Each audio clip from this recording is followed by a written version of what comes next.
En este tutorial te mostraré paso a paso cómo vender tus acciones desde la aplicación de Charles Schwab de una forma rápida y sencilla. Lo primero que debes hacer es abrir la aplicación de Charles Schwab e iniciar sesión en tu cuenta.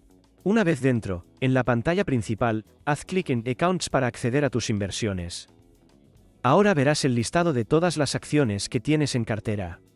Haz clic sobre la acción que deseas vender. En este ejemplo utilizaremos acciones de Apple, aunque el procedimiento es exactamente el mismo para cualquier otra empresa. Dentro de la información de la acción encontrarás diferentes opciones. Haz clic en Trade para comenzar a crear la orden de venta. En la siguiente pantalla aparecerá el tipo de operación. Si está seleccionado Buy, haz clic en Sell para cambiar la operación a venta. De esta manera le indicarás a Charles Schwab que deseas vender tus acciones. A continuación, introduce la cantidad de acciones que quieres vender. Después, selecciona el tipo de orden.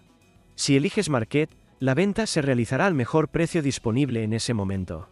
Si eliges Limit, podrás establecer el precio mínimo al que deseas vender y la operación solo se ejecutará si el mercado alcanza ese valor. Cuando hayas configurado todos los datos, haz clic en Review Order para revisar la información antes de enviarla. En la pantalla de revisión verifica cuidadosamente que la acción seleccionada, la cantidad, el tipo de orden y el importe estimado sean correctos.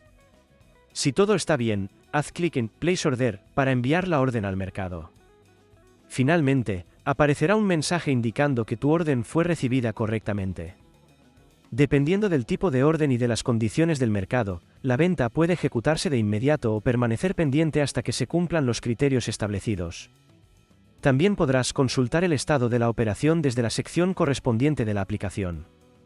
Como puedes ver, vender acciones en Charles Schwab es un proceso bastante sencillo cuando conoces cada paso. Si este tutorial te fue útil, no olvides darle me gusta, suscribirte al canal y activar la campana para ver más tutoriales sobre inversiones y plataformas de trading.